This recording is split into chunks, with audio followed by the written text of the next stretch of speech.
Assalamualaikum warahmatullahi wabarakatuh.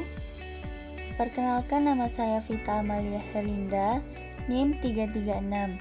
Di sini saya akan mempresentasikan tugas pengganti UAS untuk mata kuliah pengantar teknologi informasi.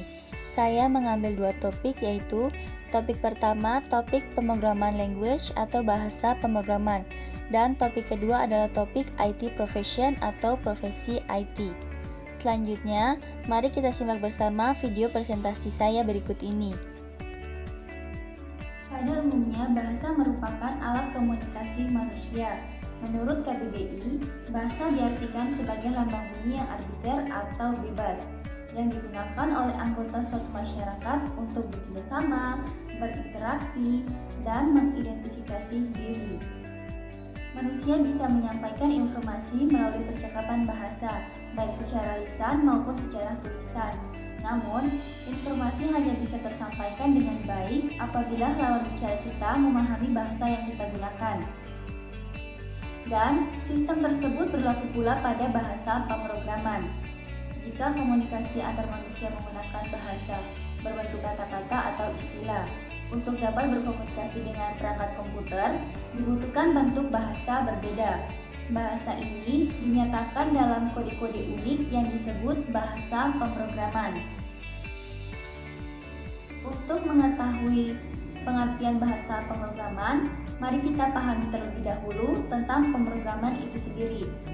Pemrograman merupakan aktivitas pembuatan program, sedangkan program adalah instruksi tertulis yang membuat komputer dapat beroperasi. Tanpa adanya program, mustahil komputer bisa digunakan. Pembuat program memberi perintah pada komputer dalam bentuk bahasa pemrograman. Kemudian, piranti tertentu pada komputer menerjemahkannya sehingga program tersebut bisa berjalan. Dari sini, bisa kita simpulkan bahwa bahasa pemrograman adalah suatu sistem komunikasi yang digunakan untuk memberi perintah pada perangkat komputer agar menjalankan fungsi tertentu yang spesifik.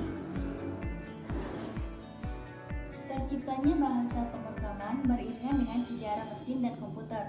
Awal mula bahasa pemrograman dimulai dari Antaktera yang berasal dari Yunani kuno. Antaktera adalah kalkulator yang menggunakan beberapa tuas dan konfigurasi untuk menjalankannya. Dan pada tahun 1200-an, Ismail Al-Azhari, seorang ilmuwan pada masa kejayaan Islam, membangun sebuah mesin yang bernama automata, yaitu sebuah robot burung merak yang bergerak dengan menggunakan hydropower atau aliran air. Dan tahukah Anda jika ternyata dasar-dasar bahasa pemrograman pertama kali diletakkan pada pertengahan abad ke-19? Dan peletak dasar-dasar tersebut adalah Ada Lovelace, wanita kelahiran London tahun 1815. Kiprah Ada Lovelace dalam dunia pemrograman dimulai ketika ia bertemu dengan Charles Babbage pada usia 17 tahun. Charles Babbage sendiri adalah penemu perangkat komputer mekanis pertama dan dikenal pula sebagai bapak komputer dunia.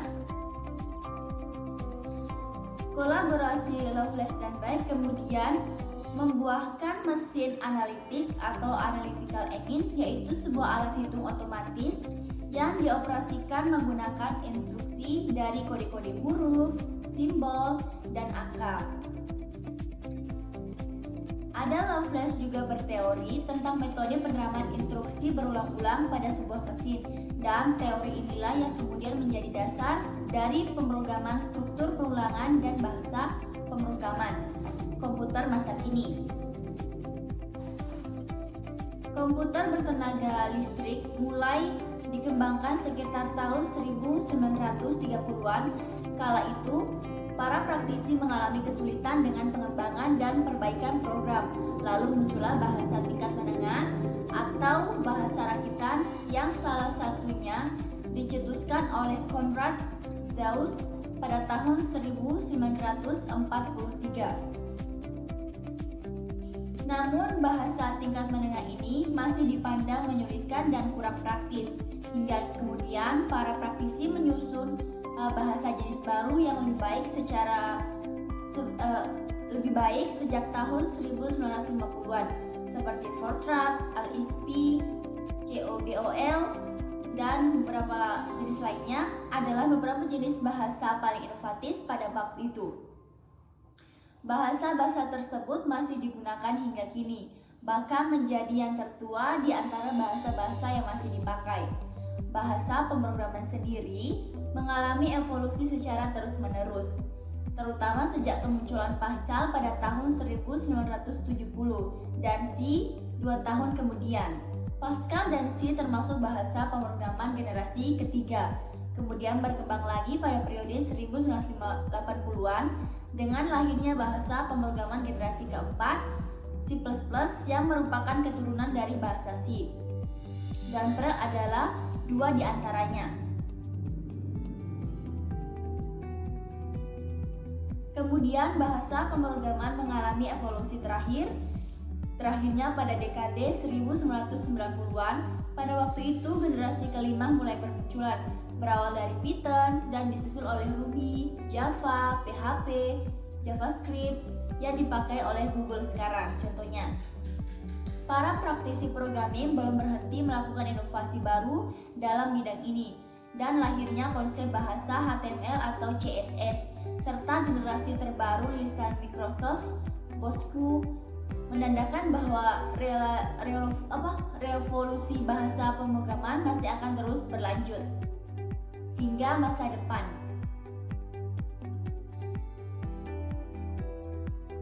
Fungsi dasar dari bahasa pemrograman adalah memerintah komputer agar dapat mengolah data sesuai dengan alur yang dibuat secara sistematis oleh penyusunnya atau yang kita inginkan.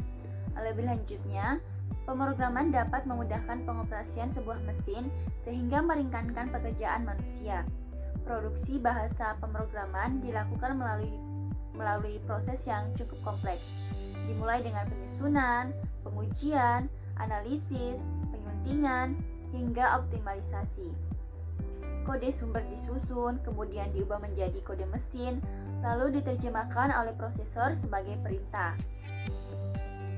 Bahasa pemrograman bisa digunakan untuk membuat program atau perangkat lunak, sekaligus menjadi perintah bagi perangkat keras komputer untuk memulainya agar kemudian dapat dioperasikan oleh pengguna.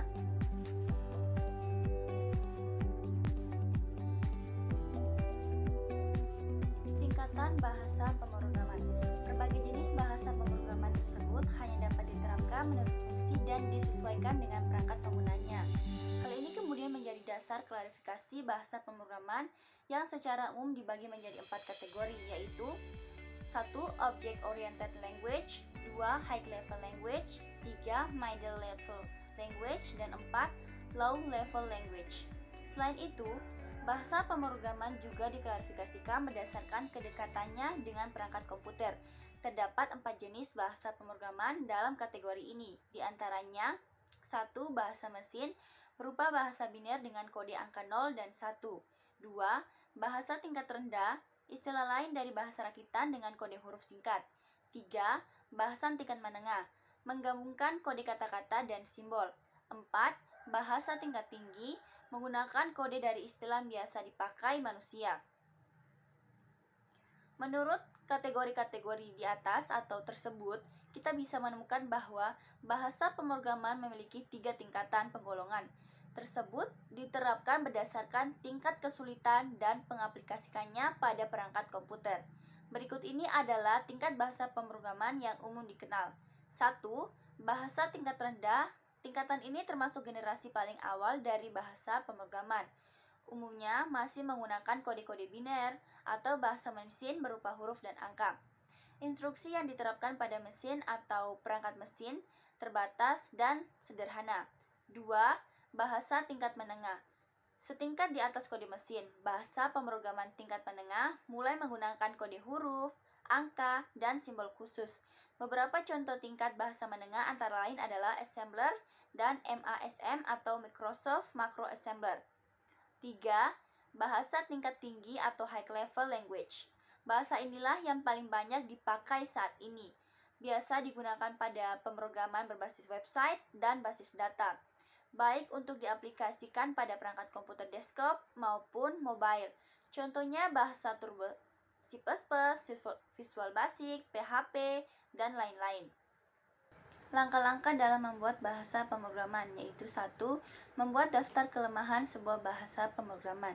Seseorang yang telah paham dengan terminologi bahasa pemrograman memiliki pendapat tentang kekurangan suatu bahasa tersebut.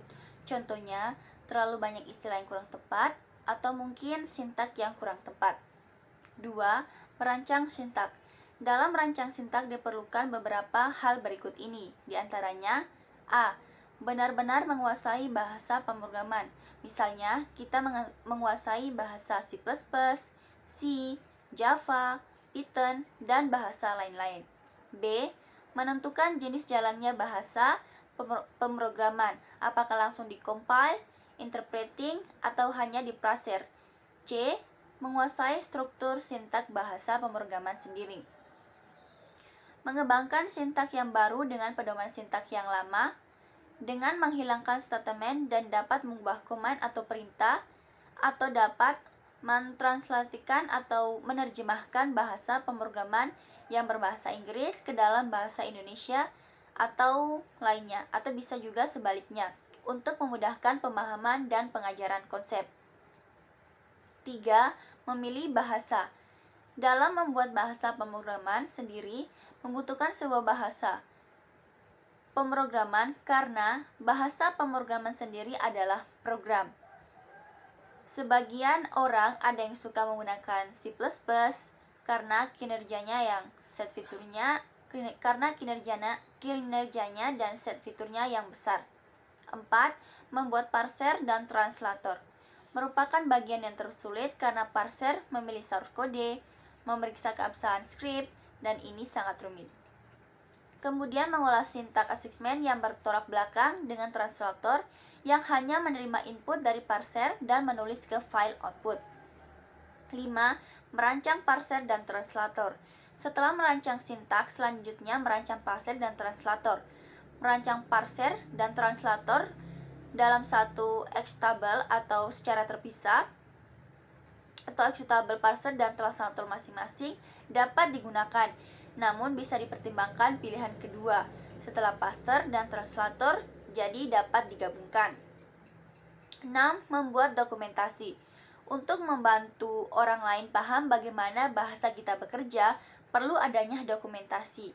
Dengan adanya dokumentasi akan mempermudah user untuk menggunakan bahasa pemrograman yang telah kita ciptakan. User dapat belajar sendiri dengan hanya melihat dokumentasi yang kita buat. 7. Mengadakan support. Terkadang seorang user pemula tidak mengerti tentang istilah-istilah asing yang ada dalam dokumentasi kita. Untuk itu, cara memberikan jawaban tentang pertanyaan-pertanyaan dari user adalah dengan membuat forum atau blog ataupun main list. Dan 8 adalah terus mengembangkan. Sebagai seorang yang membuat suatu bahasa pemrograman, seharusnya selalu membuat inovasi baru, yaitu lainnya dengan meningkatkan efisiensi dan kemampuan bahasa tersebut. Membentuk suatu tim juga dapat menjadi suatu solusi untuk semakin mengembangkan bahasa pemrograman.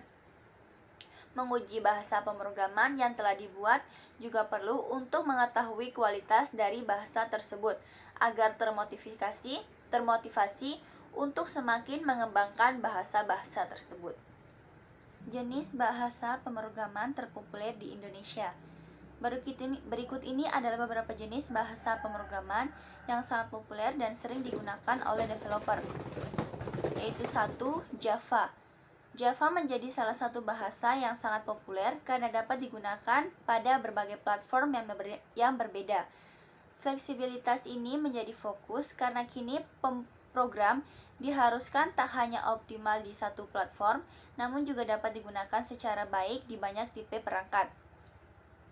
Kelebihan yang bisa didapatkan adalah Java masuk dalam pemrograman orientasi objek, sehingga lebih mudah untuk developer memberikan output maksimal.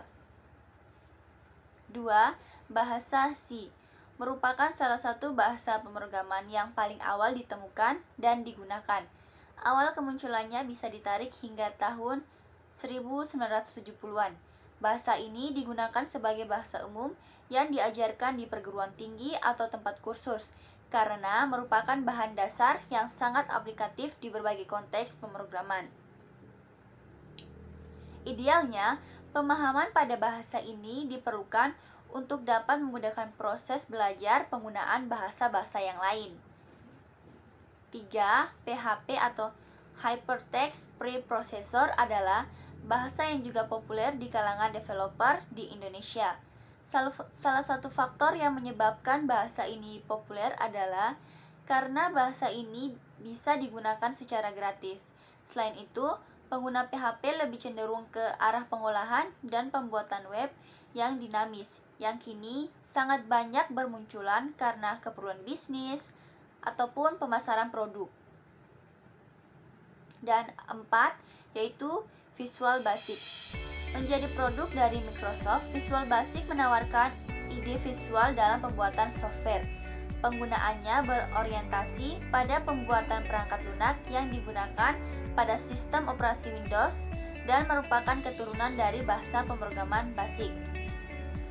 Survei menunjukkan bahwa bahasa ini sangat banyak digunakan dan memiliki komunitas tersendiri tempat developer bertukar informasi dan membahas isu terkait dengan Visual Basic. 5. Python. Python adalah bahasa pemrograman tingkat tinggi namun mudah dipahami oleh pemula. Hal ini disebabkan karena pembacanya menggunakan sintaks tidak terlalu rumit.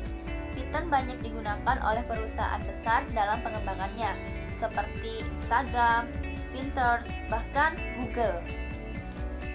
Tentu bahasa ini memiliki kualitas yang cenderung baik karena perusahaan besar mengandalkan Python dalam pengembangan webnya.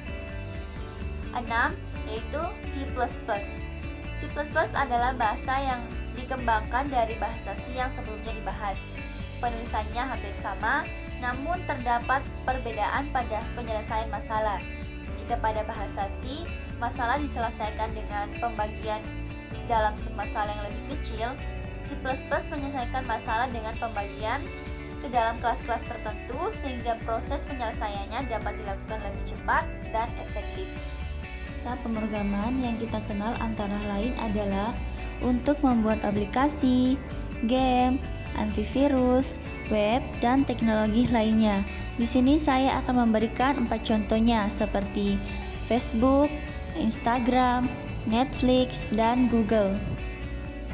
1. Facebook. Sekitar 21% dari keseluruhan kode Facebook ditulis dengan bahasa pemrograman Python. Sisanya, Facebook ditulis dengan banyak bahasa termasuk PHP, C, C++, Erlang, dan lainnya. Sebagian besar bahasa pemrograman Facebook ditulis dengan PHP, sementara C++, Java, Python, dan Erlang dipakai di bagian back-end. 2. Instagram. Instagram ditulis dengan menggunakan bahasa pemrograman Python. Dengan Python, Instagram meluncurkan aplikasi yang sederhana, minimalis, namun berjalan cepat untuk berbagi gambar. Python digunakan untuk bagian back-end, sementara bagian front-end ditulis dengan bahasa pemrograman React Native. 3. Netflix. Netflix ditulis dengan menggunakan bahasa pemrograman Python. Menurut laman X1 Group, Python bertanggung jawab untuk seluruh analisis data dan rekomendasi mesin. Selain itu, Netflix memakai Python untuk otomatisasi keamanan, klarifikasi risiko, remediasi otomatis, dan identifikasi kerentanan. 4. Google. Python adalah bahasa pemrograman resmi di Google, selain Java dan C++. Sebagian besar algoritma pencarian di Google ditulis dalam bahasa pemrograman Python dan C++. Python dianggap bisa menangani sejumlah besar data secara mulus dengan kinerja yang cepat, aman, menurut terang alaman X1 Group.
profession atau profesi IT adalah profesi yang berhubungan dengan teknologi komputasi, seperti menginstal, memperbaiki, atau memelihara jaringan perangkat lunak, perangkat keras, internet, atau orang-orang yang bekerja dengan adanya teknologi. Secara umum, pekerjaan di bidang teknologi informasi setidaknya terbagi dalam 3 kelompok sesuai bidangnya. Kelompok pertama adalah mereka yang bergelut di dunia perangkat lunak atau software. Baik mereka yang merancang sistem operasi, database, maupun sistem aplikasi. Pada lingkungan kelompok ini, terdapat pekerjaan-pekerjaan seperti 1. Analisis sistem atau sistem analis, merupakan orang yang bertugas menganalisis sistem yang akan diimplementasikan, mulai dari menganalisis sistem yang ada, kelebihan dan kekurangannya, sampai studi kelayakan dan desain sistem yang akan dikembangkan. 2. Programmer, merupakan orang yang bertugas mengimplementasikan rancangan sistem analis, yaitu membuat program, baik aplikasi maupun sistem operasi, sesuai sistem yang dianalis sebelumnya. 3. Web designer, merupakan orang yang melakukan kegiatan perencanaan, termasuk studi kelayakan, analisis, dan desain terhadap suatu proyek pembuatan aplikasi berbasis web. 4. Web programmer, merupakan orang yang bertugas mengimplementasikan rancangan web designer, yaitu membuat program berbasis web sesuai desain yang telah dirancang sebelumnya. Kelompok kedua adalah mereka yang bergelut di bidang perangkat keras atau hardware. Pada lingkungan kelompok ini, terdapat pekerjaan-pekerjaan seperti 1. Technical engineer, sering juga disebut teknisi, yaitu orang yang berkecimpung dalam bidang teknik, baik mengenai pemeliharaan maupun perbaikan perangkat sistem komputer. 2. Networking engineer adalah orang yang berkecimpung dalam bidang teknisi jaringan komputer dari maintenance sampai pada troubleshooting-nya. Kelompok ketiga adalah mereka yang berkecimpung dalam operasional sistem informasi. Pada lingkungan kelompok ini, terdapat pekerjaan-pekerjaan seperti EDP operator adalah orang yang bertugas mengoperasikan program-program yang berhubungan dengan electronic data processing dalam lingkungan sebuah perusahaan atau organisasi lainnya. 2. Sistem administrator, merupakan orang yang bertugas melakukan administrasi terhadap sistem, memiliki kewenangan menggunakan hak akses terhadap sistem, serta hal-hal lain yang berhubungan dengan pengaturan operasional sebuah sistem. Pengertian etika profesi IT. Etika profesi IT adalah norma-norma atau kaidah-kaidah manusia dalam menjalankan profesi atau pekerjaannya, dan mempertimbangkan segala tindakannya dalam melakukan pekerjaannya, khususnya dalam bidang IT. Kode etik bidang IT. Dalam lingkup IT, kode etik profesinya memuat kajian ilmiah mengenai prinsip atau norma-norma dalam kaitan dengan hubungan antara profesional atau developer IT dengan klien, antara para profesional sendiri, antara organisasi profesi, serta organisasi profesi dengan pemerintah. Salah satu bentuk hubungan seorang profesional dengan klien atau pengguna jasa, misalnya pembuatan sebuah program aplikasi.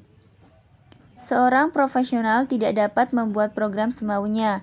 Ada beberapa hal yang harus ia perhatikan, seperti untuk apa membuat program tersebut, nantinya digunakan oleh kliennya atau user, dapat menjamin keamanan atau security sistem kerja program aplikasi tersebut dari pihak-pihak yang dapat mengacaukan sistem kerjanya, misalnya hacker atau cracker, dan lain-lain.